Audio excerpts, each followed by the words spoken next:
Welcome to ஜஸ்ரீதா kitchen. இன்னைக்கு பக்கோடா பேக்கரியில் கிடைக்கிற மாதிரி பக்கோடா எப்படி செய்யுது வீட்லேன்னு சிம்பிளாக பார்க்கலாம் வாங்க. அதுக்கு 3 பெரிய சைஸ் வெங்காயம், ஒரு 4 பச்சை மிளகா நம்ம சின்ன சின்னதாக கட் பண்ணி வச்சுருக்குறோங்க. ஒரு 1/4 கிலோ கடல மாவு, ஒரு 5 ஸ்பூனு பச்சரிசி மாவு, இதுக்கு தேவையான அளவு உப்பு 1 ஸ்பூன் போட்டுக்கின்னு இருக்குங்க. சோம்பு கொஞ்சம், 1 ஸ்பூன் சோம்பு, ஆப்ப சோடா கொஞ்சமாங்க, இஞ்சி பூண்டு பேஸ்ட்டு 1 ஸ்பூன் போட்டுனுக்குறேங்க. கருவேப்பிலை கொஞ்சம் நிறையவே போட்டுக்கலாங்க. காரத்துக்கு ஏற்ற மாதிரி மிளகாத்தூளுங்க, இது வெறும் மிளகாத்தூள் ஒரு 1.5 ஸ்பூன் போட்டுருக்குங்க. இது எல்லாமே தண்ணி ஊற்றாமல் ஒரு ட்ரிப்பு பிசைஞ்சு எடுத்துக்கலாங்க. இப்போ இதில் பெருங்காயம் போட்டுக்கலாங்க. ஒரு ஸ்பூன், ஒரு 3/4 ஸ்பூன் அளவு போட்டுக்கலாங்க. கடலை மாவு வந்து வாய்வு இல்லை, அதுக்காகுங்க. இதோடவே போட்டு பிசைஞ்சிடலாங்க.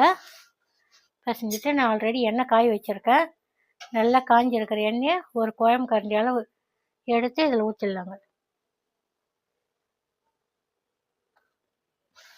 ஊற்றிட்டு எல்லாமே மொத்தமாக வர்ற மாதிரி பிசைஞ்சு வச்சுக்கலாங்க. இதை கொஞ்சம் கொஞ்சமாக நம்ம தண்ணி தொளித்து எடுத்து எண்ணெயில் போட்டு எடுத்துக்கலாங்க.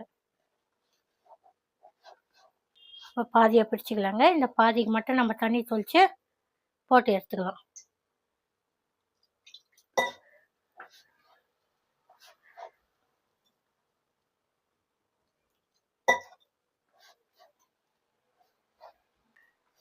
ஃபுல்லாக கூட பிசைஞ்சிடலாங்க.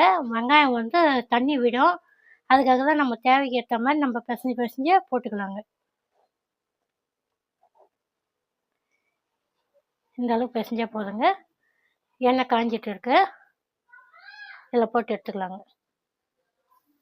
எண்ணெய் வந்து நல்லா சூடாகணுங்க, அப்போ தான் பக்கோடா போட்டால் எண்ணெய் வலிக்காதுங்க, இல்லாட்டி எண்ணெய் வலிக்கும்.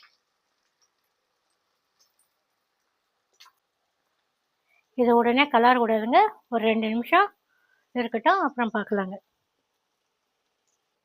இந்த டைமில் திருப்பி விட்டுக்கலாங்க. நம்ம உடனே திருப்பி விட்டோம்னா மாவு மொத்தம் கலைஞ்சிடுங்க, எண்ணெயில் மொத்தம் இதுவாகிடும், அதுக்காக தாங்க. நல்லா வேகட்டுங்க, வெந்ததுக்கு அப்புறம் நம்ம பார்க்கலாம். இப்போ இது இந்த அளவு வெந்ததுமே நம்ம எடுத்து வச்சிடலாங்க. எடுத்துட்டு எண்ணெய் காய வச்சுட்டு மறுபடியும் 2 ட்ரிப் போடலாங்க. அப்போ தான் நமக்கு அந்த மொறுன்னு இருக்குங்க, மறுநாள் வரையும் நல்லா இருக்குங்க. எடுத்துட்டுங்க, இப்போ எண்ணெய் காயிட்டுங்க, அப்புறம் போடலாம் நம்ம.